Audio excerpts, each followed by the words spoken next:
Tonight on CTV News, another sports club has been destroyed in Canterbury this week, 60 city council jobs to go under restructure, and disappointment as clothing giant Levis pulls skate park funding.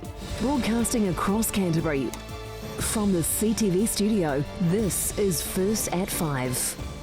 Good evening. A fire has destroyed yet another sports club room, and this time precious All Blacks memorabilia has gone up in smoke. Here's Gordon Finlater. The Glenmark Rugby Club rooms have been destroyed, with irreplaceable photos, trophies and memorabilia lost forever. In the early hours of this morning, a local policeman spotted the blaze as he was driving past and tried to get in to save whatever he could, but the smoke was too thick. By the time fire crews from Amberley and Waipara made it to the club rooms, the blaze had spread to nearby hedging. It took 10 fire crews 2 hours to get it under control. CTV rugby commentator Pete Smith explains what the loss of the club rooms will mean to the community. Yeah, it's a very sad day, of course, Goody, for the Omahe district and, of course, for the Glenmark Club, steeped in history, not only for the club itself, but it's very much in the folklore of New Zealand rugby, to be honest. The 10 All Blacks they produced weren't just All Blacks, they were very, very good All Blacks, and it just meant so much. The club, of course, had ups and downs over their long time, and I remember the likes of Richard Lowe's dad, Frank Lowe, stepping into the breach to coach them, and then Alec Wiley's dad, Joe Wiley, stepped in to save them again. And it wasn't just a rugby club either. It was like their town hall. All the business was discussed in that region. All took place in the Glenmark Club. And they will miss that terribly. There's no two ways about it. The fire couldn't have come at a worse time, with the club planning their end-of-season function this weekend. But the rugby club's former president and committee member Scott Berry says they've pulled together to find an alternate venue. Went down and put the marquee up at the Waipara domain instead of at the Omahe domain. So we're still going ahead with that, and we're 220 people coming. So I think the community will get together and move on and just talk about the memories in the hall. But it's a shame really losing all of the old memorabilia and pictures and things like that. There's a lot of history in that club. The club rooms will not only be a loss to the rugby club, but to North Canterbury as a whole. The building has a lot of history, as it was built by the local community in the early 1900s. 20s, the Omahe residents got together and built the hall. The Omahe residents still own the hall, and the Glenmark Rugby Club leases it for a very small fee, because it was built for the community to use. It's also used by the Omahe School today for their productions, because it's across the road from Omahe School. So it's very much a community centre, not just a rugby club. Gordon Finlater, CTV News. 60 Christchurch City Council staff are likely to get the axe after a proposed reshuffle. It's the second restructure in less than 2 years, and as Jared McCulloch reports, those affected now have to tell the council why they should stay. Upset and frustration for some Christchurch City Council staff axed from their roles. For a number of people, there's concern about obviously the number of positions that have been disestablished. For some people, they've been involved in multiple reorganisations, so this is just another one. So, it's a part of that ongoing change, and it's about people becoming change weary as well. The council's chief executive, Carleen Edwards, broke the news to staff, with 60 employees due to pack their things and leave under a new proposal. This is the second time council staff have witnessed a shake-up in the ranks. 2013 saw changes to help combat the city's rebuild, but this time round it's designed to have the organisation working under a new staffing model.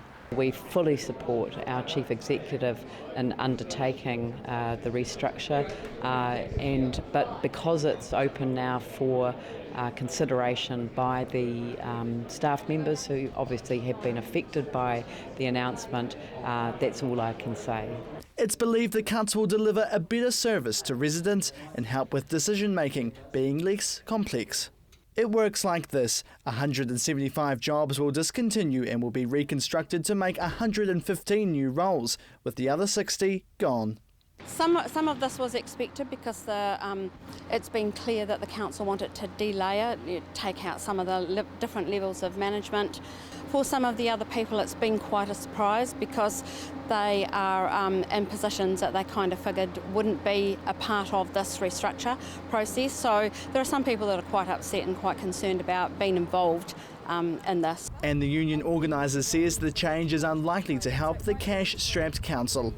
I'm not sure whether there'll be any money savings out of it, because quite often with these processes there isn't actually a money saving outcome. Sometimes it's a costly outcome. Many of the roles are likely to be filled internally, but some current staff may not have the right skills for the job. For instance, there's 2 new lawyer positions, so unless somebody's got the legal training, then clearly those jobs are not going to be jobs that are going to be suitable to a wide range of people. But there are other jobs within the organisation, so clearly we will be working through with the council about looking for any other re-employment opportunities, current vacancies that there are around the organisation.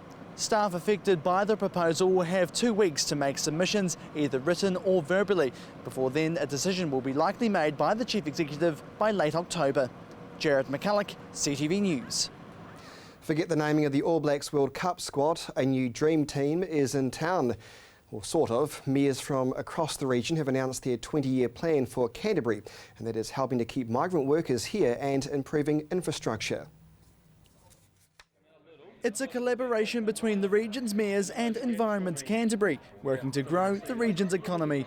Council leaders joined Ministers Stephen Joyce and Jerry Brownlee at the Christchurch City Council today to announce their 20-year vision for the region. Seeing the bigger picture that will eventually, if we work it together properly, enhance the living qualities for people in those communities. And the Christchurch Mayor welcomes the strategy. Christchurch and Canterbury have interests that are utterly and completely aligned, and having a regional economic development strategy that recognises that Christchurch needs Canterbury and Canterbury needs Christchurch, I think is extremely positive. It's about the mayors standing together, all working together to a shared vision for Canterbury. But it's not just the economy being targeted. Several other areas designed to grow the region are on the table, taking a long-term approach to the future Canterbury. The plan will focus on economic growth in the province, putting all 10 mayors from the region's councils, from Waitaki up to Kaikoura, plus the chair of Environment Canterbury, working together to put them in the right position when the rebuild peaks. The 7 priority measures see the combined councils finding ways to keep migrants here in the region, whether it's overseas or across the Cook Strait. And so I'd say adopt a North Islander today and bring them to Canterbury as part of this strategy. They plan to integrate the region's transport planning and infrastructure investment, improve broadband in rural areas, create better freshwater and irrigation management, develop secondary economies through production, to continue training and educating the workforce and attracting visitors. I think it's the most exciting initiative that I've worked on in my career. The next steps are to start putting the measures in place soon for a better future through the rebuild. Jared McCulloch, CTV News. Still to come here on CTV News, disappointment as Levis pulls its funding from Sumner's skate park.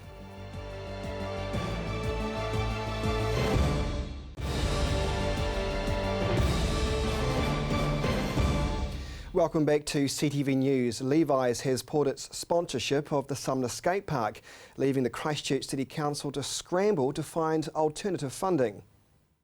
Clothing giant Levis has withdrawn its $180,000 worth of funding because of the extended length of time it's taking for the skate park project to receive approval.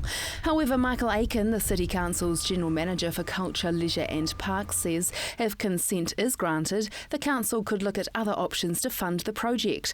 They'll do this through discussions with the Council and Community Board. Levi Clothing's New Zealand Manager Paul Sweet acknowledges the Council and community for their enthusiastic support throughout the project. Sweet says they've exhausted all the resources budgeted for the project and it's a big disappointment they can no longer contribute. He says he hopes Levi's effort isn't in vain and that the project is completed for the people of Sumner and Christchurch to enjoy. Well, it's just about time to get on your bike with 3 of the 13 proposed cycleways already complete. But is the project running on time and on budget? Here's Chelsea Daniels. The first 3 sections of cycleways in Canterbury as part of the government-funded Urban Cycleways program have been opened. Transport Minister Simon Bridges was in Christchurch today to unveil the Matthias Street East portion of the cycle route. Great. It's fantastic to be about to open the first urban cycleway in the South Island.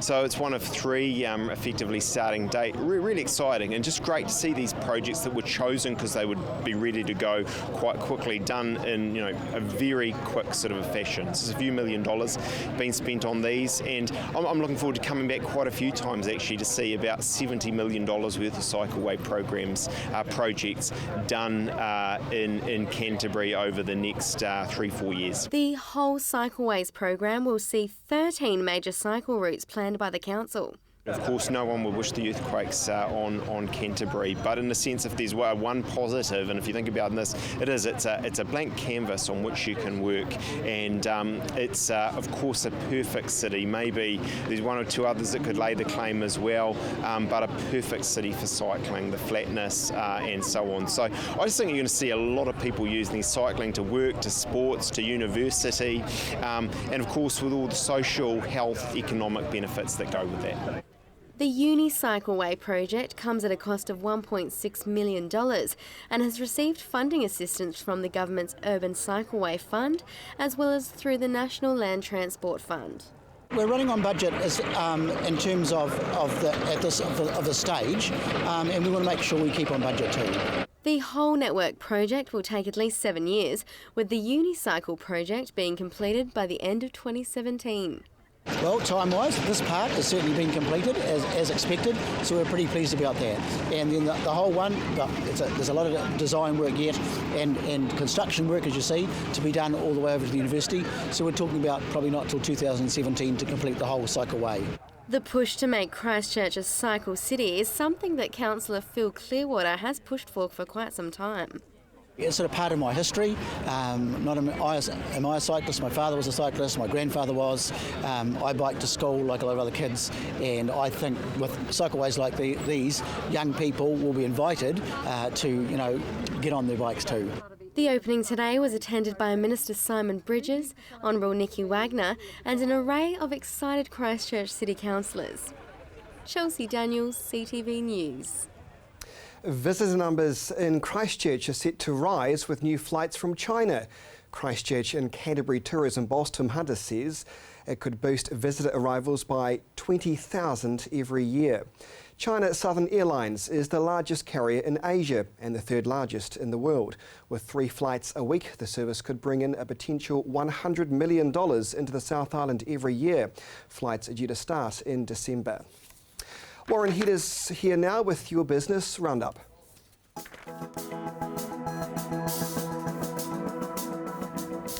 Hi, I'm Warren Head from headliner.co.nz.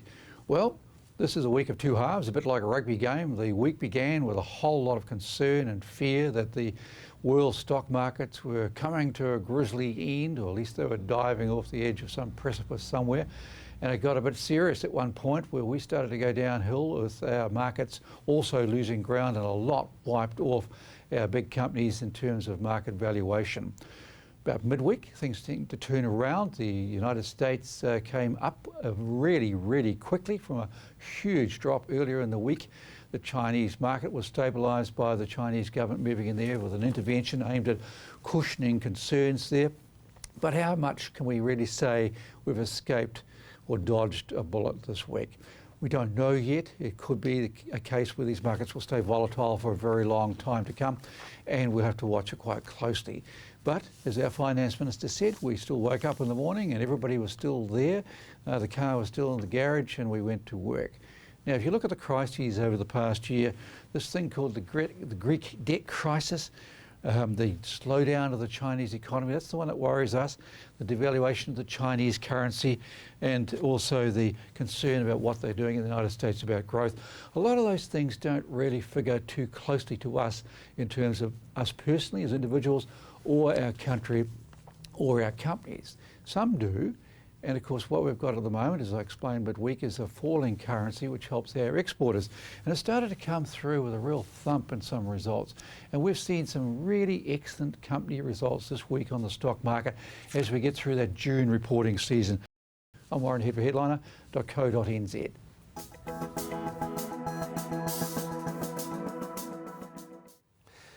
Thanks, Warren. Still to come, we'll preview the weekend's sporting action.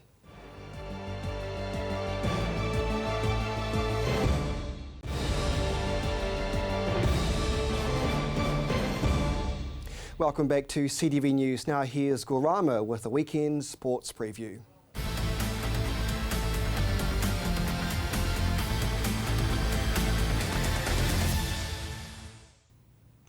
The National Hockey League gets underway this weekend, with both the Canterbury men and women starting their campaigns at home.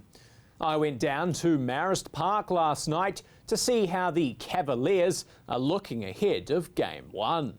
The Canterbury Cavaliers take on the Southern Dogs tomorrow afternoon, and after a recent trip across the ditch, coach Andrew Hastie is hoping the team will benefit from testing themselves against top opposition.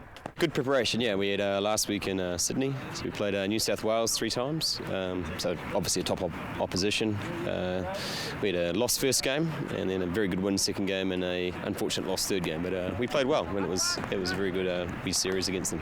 The team finished third last season, narrowly missing out on the final after a penalty shootout loss in the semis. This year's side has a good mix from last year's campaign, combined with some fresh talent. Yeah, we've got, I'd probably say 12 out of the 18 players. A few new players. We've got and a couple of players come back from overseas to play for us, which is great. And some exciting, there's a schoolboy in there, Sam Lane, so a 17-year-old, and a couple of first-year students too. So it's great for them. So youngish side, but pretty exciting. Also excited about the new talent in the squad is captain Brad Shaw. Having seen what the young guns can achieve in the recent club comp, he'll be hoping they can take the next step in their careers. The young guys as such have been standouts, not just participants, but standouts in the club comp. So, we've just got to make sure that they don't get too much pressure put on them. But if they just do what they've been doing all year, they'll be fantastic. Tomorrow's game will be the only home match for our Canterbury teams before they head north for a round in Wellington, which is followed by a week-long tournament in Whangarei. With chances to play in front of a home crowd at a premium, it's something the players look forward to. Oh yeah, it's big. I mean, particularly for someone like me who is a teacher, but obviously others, they have a strong support of people that come to the games and they can't get to the games up north and things like that. So, and obviously it's a bit of a buzz this week. I've got most of my class are all coming and things like that. Here's hoping the home crowd advantage can play its part, with the team wary of the threat this weekend's opposition possess. The Cavaliers had 2 wins over their southern rivals last year, but they won't be resting on their laurels. They're always an interesting team. They are the giant killers as such. They seem to be every year to be able to take on any team and do well regardless of who they got playing for them. They have passion, they have pride, and they'll do anything to win a game, and they've got a great sort of culture in their team. So they're going to be tough. Saturday's match between the Cavaliers and Dogs gets underway from Marist Park at 2 p.m, with the Canterbury women in action against Southern at 12 p.m. Well, to rugby now, and Canterbury head north to take on Auckland tomorrow in their third match of this year's ITM Cup campaign. The Cantabs will be without Jack Goodhue, who is out with a knee injury, with the old head of Cameron McIntyre making his way into the lineup at fullback. Coach Scott Robinson will be hoping his experienced backline can stand up to the test of Auckland. The actual Auckland group, they're talented, they're young, enthusiastic, and they can create lots of opportunities. So you need guys out there that can play and connect and stay together and stay in the fight. So Cam gives us that. Kick-off is at 2:35 tomorrow. Well, also in action at Eden Park tomorrow is our women's side, who will take on Auckland in a curtain raiser to their male counterparts. Canterbury will be looking for an improved display after going down to counties in their opening match last weekend. That game begins at midday. And finally tonight to cricket, and the Black Caps schedule for the upcoming summer has been released, with Hagley Oval playing host to 2 one-day internationals and a test. There will be no Boxing Day test this year. However, Hagley Oval will host a one-day international between the Black Caps and Sri Lanka on Boxing Day. They will also play host of the second match in that series 2 days later on the 28th. The highlight of the summer, though, will be a second test match between New Zealand and Australia being played at Hagley Oval starting on the 20th of February. Well, you're up to date with the latest in local sport. I'm Gordon Findlater for CTV Sport.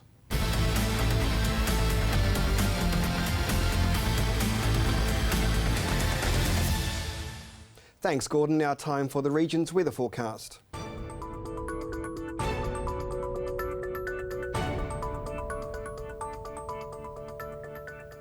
Kia ora Canterbury. Well, it was a cold grey day today with chilly winds breezing on through. Today's highs first up, South Canterbury, 12 degrees for everyone here. Apart from Twizel, you took out 9 degrees today. Central Canterbury, a little bit warmer for your highs, 15 degrees for Christchurch and Darfield, 14 for Akaroa, 13 for you, Leeston, 12 for Ashburton and 11 for Methven. Heading further north, 15 degrees there for Cheviot, Hamner Springs and Culverden and Rangiora as well, 14 there for Kaikoura, Amberley and Oxford. And over to the Alpine region, 9 degrees for Lake Tekapo today and 10 for Mount Cook. Saturday for Timaru, your weekend is starting off with a few northeasterly winds. Could be a little bit of rain in the morning, however that should be clearing up in the afternoon, 12 degrees for your high. Ashburton, quite a warm start for tomorrow with 7 degrees. 12 degrees is your expected high throughout the day. Northeasterly winds there again, and again could be a little bit damp in the morning. And over to Christchurch, northerly winds for you. That rain should clear up in the afternoon. 12 degrees for your high. Looking to Kaikoura, mostly cloudy skies and sunny spells coming through during the day. Could be a few showers scattered in the morning. The rest of the Canterbury region can also expect a slightly damp morning, occasional showers here and there. Northeasterlies for everyone apart from Twizel, light winds for you Twizel. Central Canterbury, northeasterly winds here for Akaroa and Leeston, both of you on 13 degrees. Northerlies for Methven and Darfield, and again cloudy skies and a little bit of rain present in the morning. Heading further north, northerly winds for everyone here, and also 14 degrees is the expected high for all of North Canterbury. We're seeing those cloudy skies and again a little bit of rain potentially for your morning start. Over to the Alpine region, 9 degrees for Mount Cook and could be heavy spells of rain for you. Sunday, southeasterly winds coming through for everyone, cooling down those temperatures slightly. We're also seeing that rain again, but that could be slightly more persistent in the afternoon and evening. No heavy falls predicted though. Looking to Monday, cloudy skies for everyone. Maybe a little bit of drizzle here and there and a few southerly winds and southeasterlies for Christchurch and Kaikoura. Sunday for the rest of the Canterbury region, you can also expect these southeasterly winds. There will be some cloudy skies and perhaps some sunshine amongst those occasional patches of rain coming through, particularly in the afternoon and evening. Monday, cloudy skies for most, southerly winds and southeasterlies as we head further up north. Watch that heavy rain there inland though. So over the next few days we are expecting a little bit of rain on the weekend amongst those fine breaks, and on Monday cloudy skies and could be a little bit of drizzle as well. I hope you all have a wonderful weekend and we'll see you back here on Monday.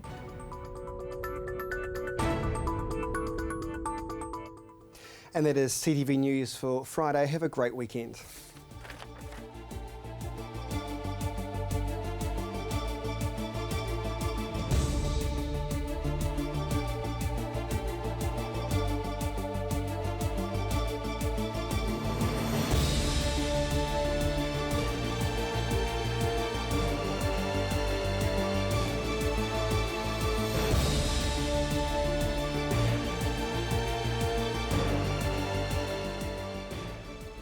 Supporting local content so you can see more of New Zealand on air.